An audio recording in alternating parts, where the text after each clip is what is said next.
Hey everyone, and happy almost New Year! Today we're going to be talking about 5 habits to quit and 5 habits to start in 2026.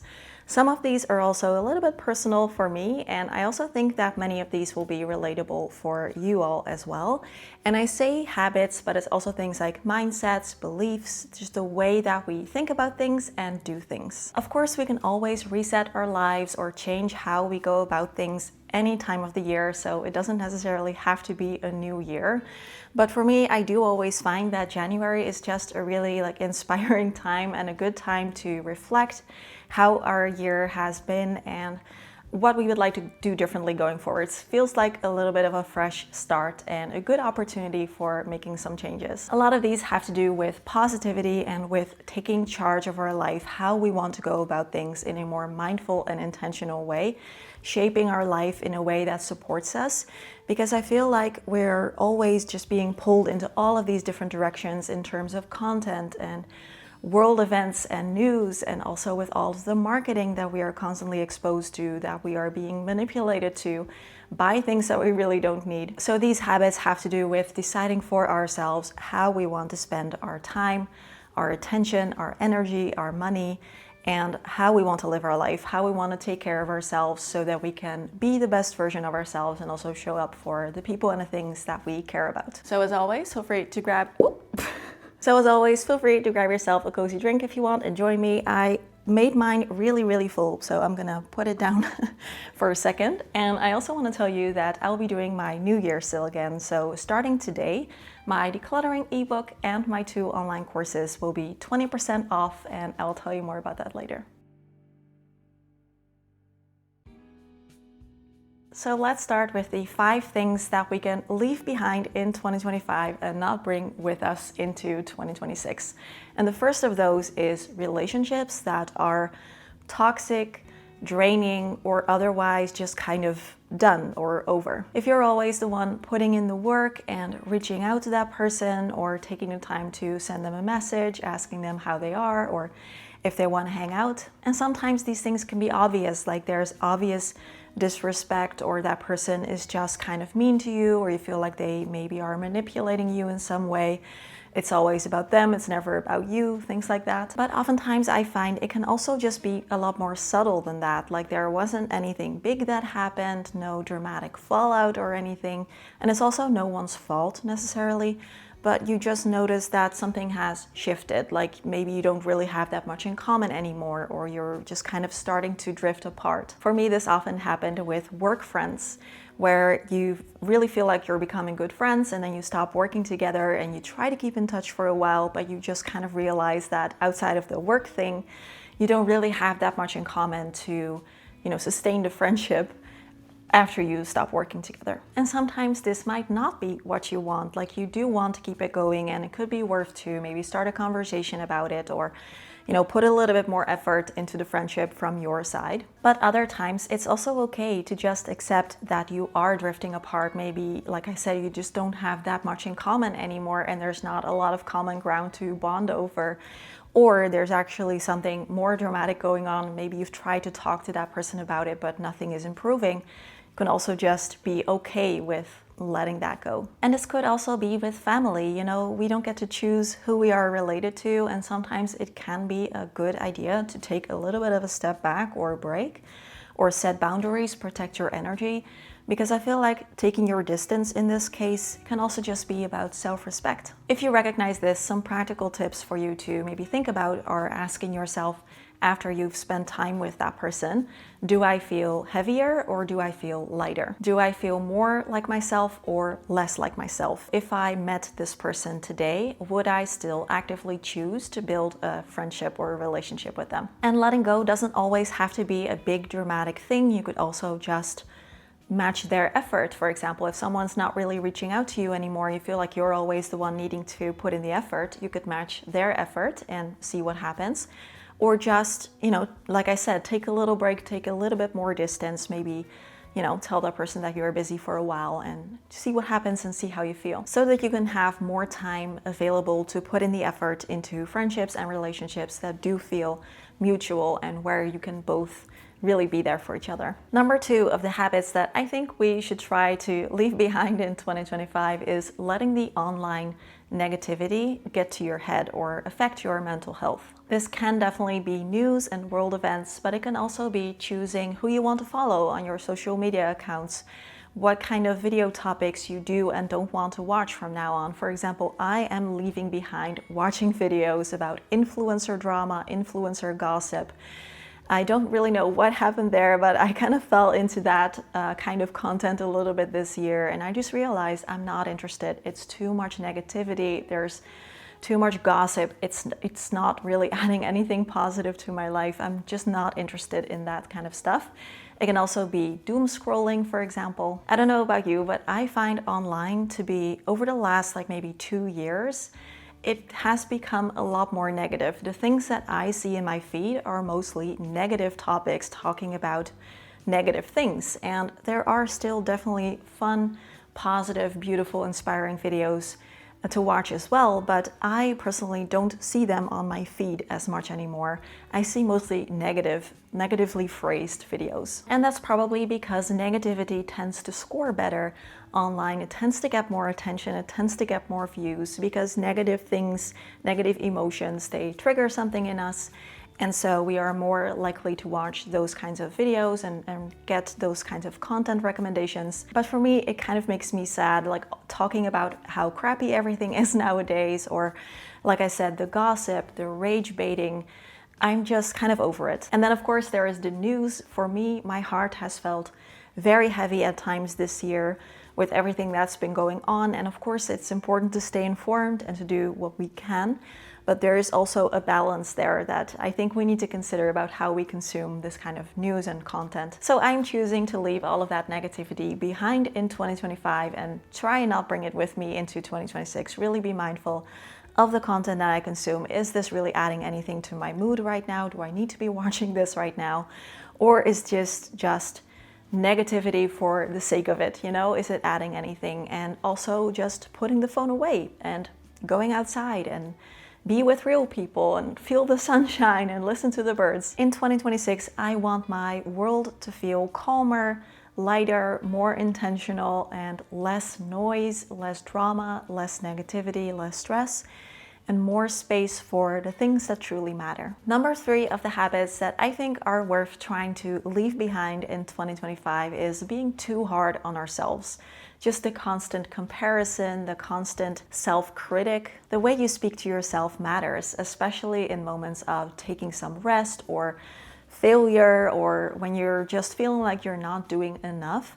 So I really want to be extra mindful of this in 2026. I think it can be so worthwhile to be extra mindful of how you are speaking to yourself. What things are you saying to yourself, and asking yourself, would I say this to a friend? And if the answer is no, then that probably means that you wouldn't say it because it's mean and you know it's not really going to help them.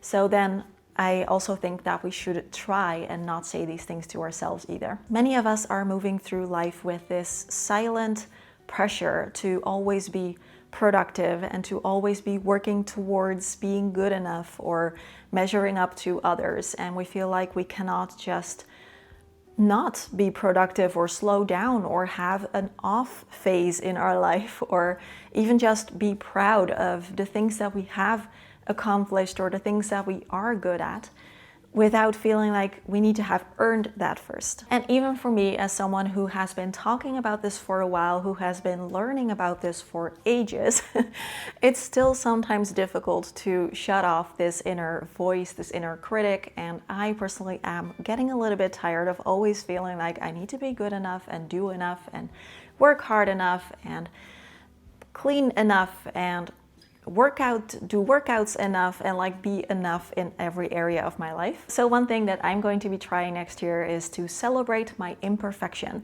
Whenever I didn't do something that I had put on my to-do list for that day, or when I feel like I tried hard but something didn't come out perfectly enough, or I don't know, maybe I tried to cook something and it didn't come out very well, you know, whatever it is, every time I show a bit of imperfection, to try and celebrate that instead and see it as a good thing, because maybe it meant that I prioritized my health over doing that extra thing that I had on my to-do list, instead prioritizing something fun for myself or a little bit of rest when I was feeling very tired. So basically celebrating myself and being proud and feeling good enough even when I'm not doing everything perfectly, and especially because I'm not doing everything perfectly, because it means that I prioritized feeling good and taking care of myself, which is a good thing.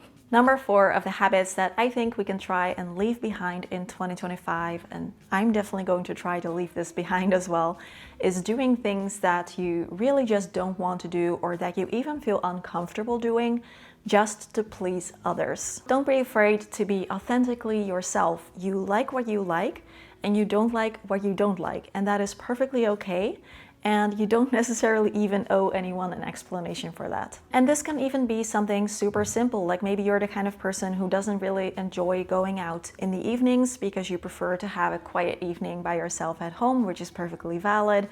And then someone asks you to do something in the evening, and maybe this time, instead of saying yes immediately, trying to not upset them or not hurt their feelings, or just being polite or not being perceived of as difficult, instead just coming out and say it, like, hey, is it also okay to do this sometime during the day, because that would work for me much better. Being authentically yourself doesn't mean that you are being selfish or inconsiderate. It means that you are being honest, and it is okay to have preferences. So if something is constantly making you feel uncomfortable, drained, or just out of alignment, then that is something that is worth paying attention to, because discomfort that helps you grow is one thing, like that's a good thing.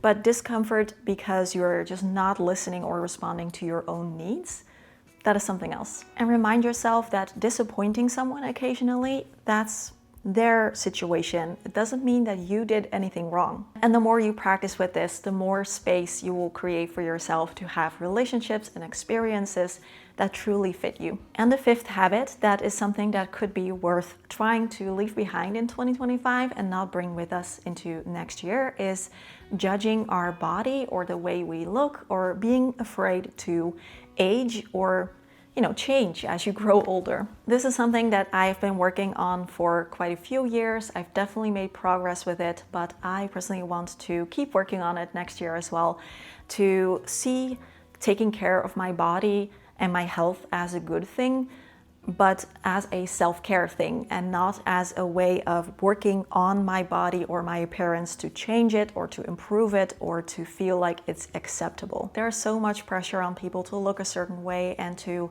not age or change or visibly get wrinkles or gray hairs, or your body changing as you grow older, and maybe going through menopause or just different stages of life.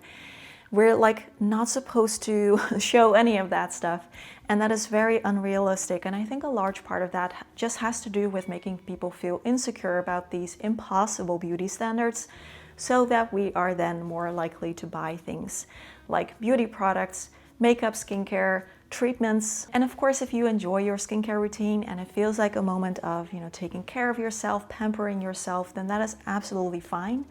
But then it comes from a more positive place instead of a more negative place. The number 1 thing that has been working for me in accepting my body and accepting the way that I look in the recent years, and that I will continue to practice with, is just focusing on gratitude for my body and focusing on what it actually does for me, instead of on what it looks like and whether it looks acceptable or not. Because I love to celebrate my body, because it allows me to live my life. It allows me to go where I want to go, do what I want to do. It works.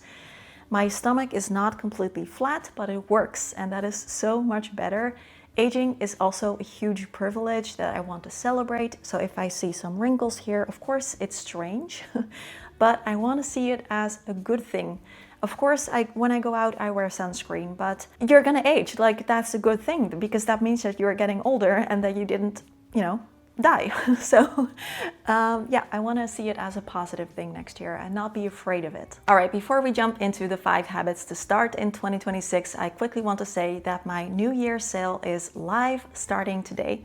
So my decluttering ebook and my 2 online courses are now 20% off. And these are a great way to get some help and inspiration to start the new year off intentionally. If decluttering is one of your goals for next year, then my decluttering ebook is packed with practical tips, checklists and strategies for every area of your home. So whether you are just starting out with decluttering or you want to go a little bit deeper next year, then my ebook is designed to help you make that simple and more manageable, and it is now with 20% off. If you would like to go a little deeper and simplify your life on a bigger scale, then my 20-week online course In Love with Your Life is perfect. It has weekly guided lessons with worksheets, and you will get lifetime access, so you can move through the course at your own pace as well. And every week you will learn to simplify one big aspect of your life and create more space for the things that bring you joy. And if you're craving some more calm and slow living, then Unhurried is perfect for you. This is my 30-day program where every day you will get an email from me with a new lesson and an inspiring challenge to help you bring slow living directly into your everyday life. And like the other course, you will get lifetime access to the material so you can repeat it as much as you want. By now, more than 1,000 people have purchased one or more of my digital products, and out of 200 filled in reviews,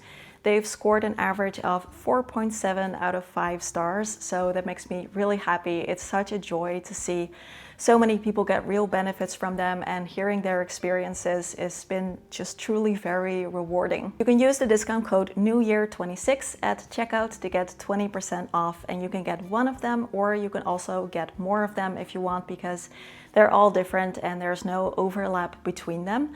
And I will put the links to where you can find more information, read reviews, see what exactly is included in them, and everything else in the description box below. The sale begins today and will last until January 31st. And if you have any questions, leave them down below and I'll be happy to get back to you there. All right, the first habit to start getting back into in 2026 is focusing on gratitude. Focusing on what you do have, what is going well in your life, what is beautiful about the world, and not focusing so much on what we don't have. And also this relates to the previous one about focusing too much on negativity.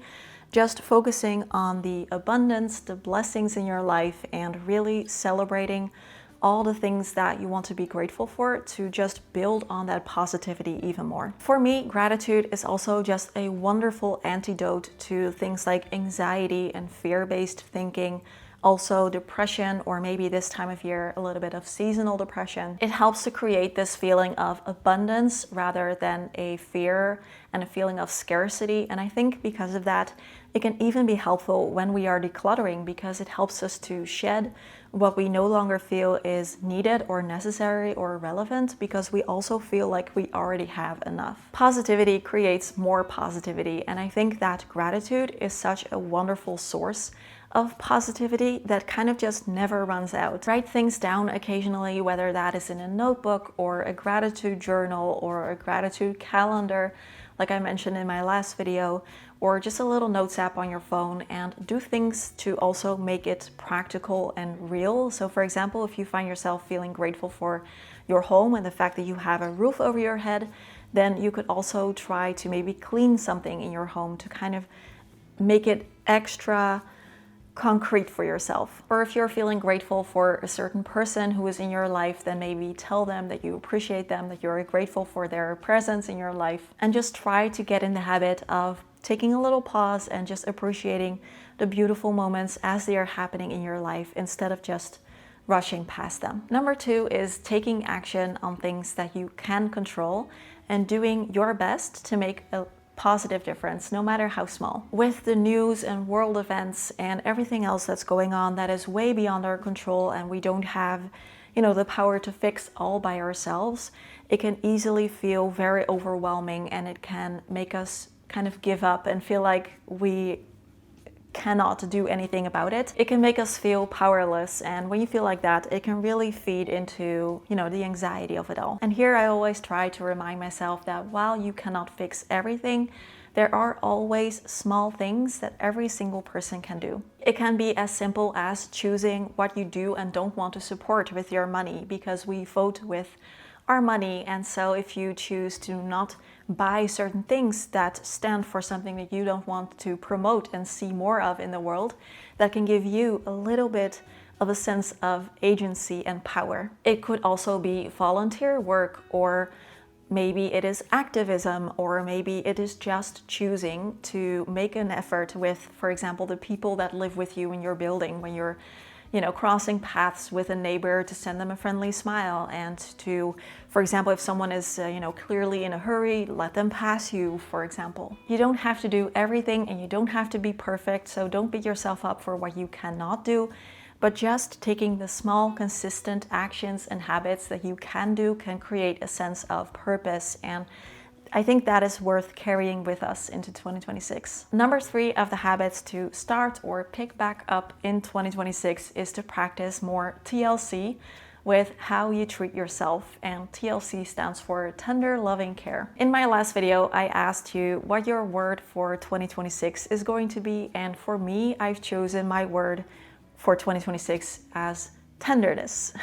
So that is my word for next year. I want to try and tend better to my own needs and tend better to my own heart in 2026. It's been a good year for me overall, but it has also been very challenging at times, both with my work as well as with my personal life.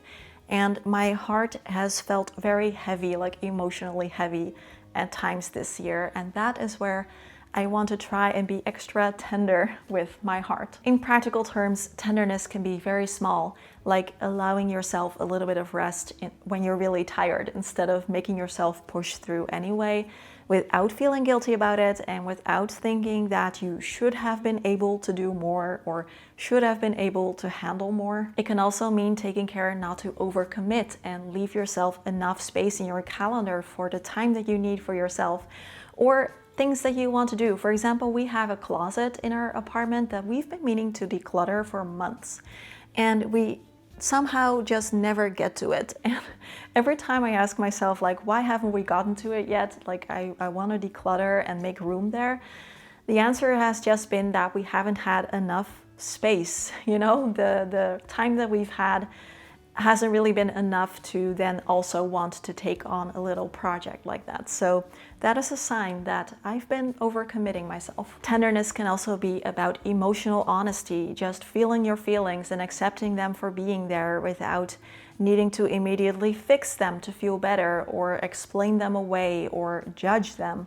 To just allow yourself to have heavy days that you are not as productive as you would like to be, and just be okay with that. It could also be setting a boundary with someone, protecting your peace and your time, or maybe it's something as simple as choosing a nice, yummy, stretchy yoga session for the day instead of the heavy workout that you had originally planned because it feels better for your body today. Number 4 is the habit to being open to change. Every day can be a new beginning if you want it to be. Maybe you want to do something drastically different.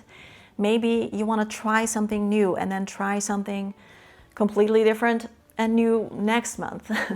You can decide, and you don't have to let self-imposed rules or shoulds or beliefs about your identity and the kind of person that you are hold you back from being open to changing and evolving. This could even be limiting beliefs that we have about ourselves. For example, for the longest time, I've always believed about myself that I am not a sporty person and that I don't enjoy being active and moving my body and doing sports of any kind. And that is because I had such horrible experiences with gym class, with PE, at school when I was younger. And it took me many years to rephrase that kind of inner thinking to now being a person who actually likes moving my body and being active, because I've been able to change that narrative and find things that do work for me. So sometimes we also can hold ourselves back from thinking that we could try something because we think that we're not able to. For example, maybe you want to try baking, but you also think of yourself as someone who doesn't have the patience or who doesn't have the ability to really follow a recipe very closely, for example, when actually you could just wake up one day and bake a cake and see what happens. As human beings, we are always trying to be consistent with the kind of life that we've lived up until now, and the beliefs that we have about ourselves, about our abilities, but also about our likes and dislikes. And we kind of feel like our actions need to make sense in that space, when actually we could just completely change if we want to. If you want to do something super new or different, you can just do that, and every day can be a new beginning if you want it to be. And the fifth habit to start or get back into in 2026, this is a big one for me too, and that is embracing silence and embracing boredom. With the world that we are living in and our attention being grabbed from all these different directions all day, it is becoming harder and harder to not engage with things all day. When I think that there should be moments of the day when we are not adding sound to our mental state, when we're not listening to either music or a YouTube video or a podcast or a show or something else. Embrace nothingness every once in a while. Embrace silence, even if it's only for a few minutes while, for example, you're brushing your teeth, to not also do something else at the same time and not have to fill up every quiet moment when we're not being active with something by stimulation. For me this year, there have been moments when I've been really good with this, and there also have been moments when I'm just listening to YouTube videos or Twitch streams or something else for like a large part of the day. And I always find, while I do really enjoy that, I also find that I'm feeling a little bit more mentally drained at the end of a day like that. And I've been also a little bit more squirrely, like I've done many things and I haven't had much focus. And it is because I'm constantly putting stuff into my brain. Don't try to fill up every moment of your day and embrace nothingness every once in a while. Let things bubble up and not tire out your brain and your nervous system and your dopamine receptors with constant noise and stimulation. I would love to know from you which one of these 5 habits to stop doing and start doing resonated with you the most, and is there anything that you might want to stop or start doing next year? I would love to know in the comments. I always love reading them, so feel free to share. And don't forget, my New Year sale is live starting today, so there's 20% off on my decluttering ebook, my Simplify Your Life online course, and my 30-day slow living program. Links in the description, and the sale will last until January 31st. I want to thank you all so much for being here on this very special day, the last day of the year. Thank you so much for being a part of the community again this year. It means so much to me. I cannot really put into words how much this community means to me. So thank you so much for being a part of it.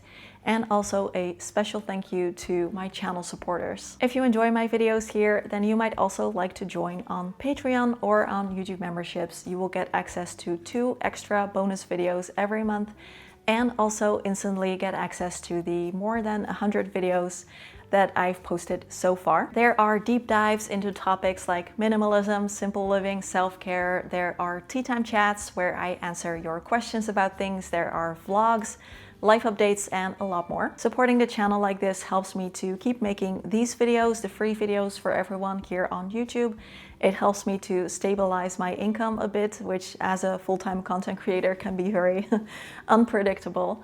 And it also helps me to be less reliant on sponsors, so I can be very selective about which sponsorships I accept on the channel and only talk about products and services that I actually believe in. You can choose which platform you prefer, Patreon or YouTube memberships. They are the exact same videos, the same content, so it's just a matter of where you want to join. I will leave the links in the description box, or you can also click the join button right here on YouTube to get started immediately. Becoming a channel supporter is a small contribution that really adds up and makes a very meaningful, big difference. So I really want to thank everyone who has decided to join, and also, of course, to all of you who are watching here on YouTube. It really means a lot. Thank you so much for joining me again today, and happy almost New Year. I hope you have a fun and joyful last day of 2025. I will be celebrating right here with my boyfriend, eating oliebollen, which is a Dutch like New Year snack, playing video games, watching the fireworks. So I will be right here, and I will also be back with a new video tomorrow on January 1st. So keep an eye out for it, because we get to start off the new year together with another new video. I'm really excited, and I hope to see you there. As always, questions, comments, conversations down below. Have a wonderful, wonderful day, and I will see you all tomorrow in the new year. Bye-bye. This is the first year that I've made a video on December 31st and on January 1st, and I'm so excited to end the year and start the new year with all of you. There's always such good vibes in the comments of my videos around this time, and it always makes me feel so supported, and it's so special what a loving community we've built. So thank you, thank you.